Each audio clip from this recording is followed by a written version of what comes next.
All right, let's demystify one of the most important skills in life communication.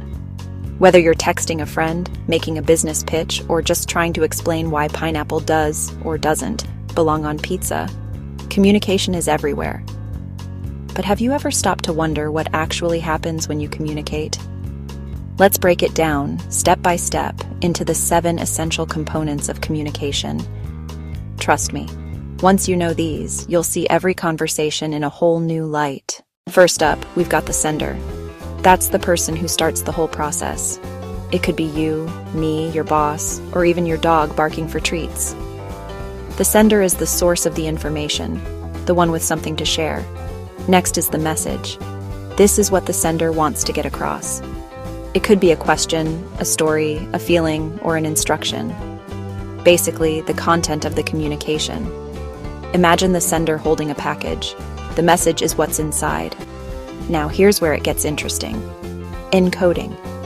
This is how the sender translates their thoughts or feelings into words, gestures, or maybe even emojis, whatever helps the other person understand. Sometimes, this is where things can get lost in translation, especially if you're trying to use a meme your parents don't get. On to the medium. This is the method the sender uses to deliver the message. Is it a text, a call, an email, a handwritten note, or maybe a TikTok video?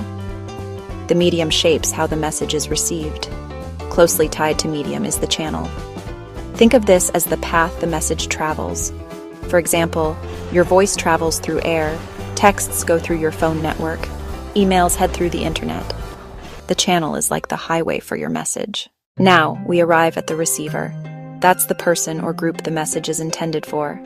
They're at the other end of this process, ready to get the information you've sent their way. But before your message lands, the receiver has to decode it.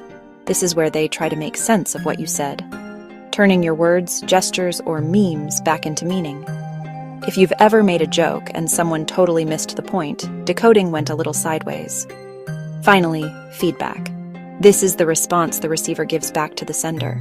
It could be a smile, a reply, a thumbs up, or maybe just total silence. Feedback is crucial because it tells the sender whether the message was understood, or if it needs to be sent again, maybe with a little more clarity. Now, why do all these components matter? Because if just one of them is out of sync, the whole communication process can break down. Maybe your message was clear, but your medium was wrong, like sending a super important message via a meme. Or maybe the receiver just wasn't paying attention, so the feedback is crickets. So next time you're trying to get your point across, remember these 7 components. Sender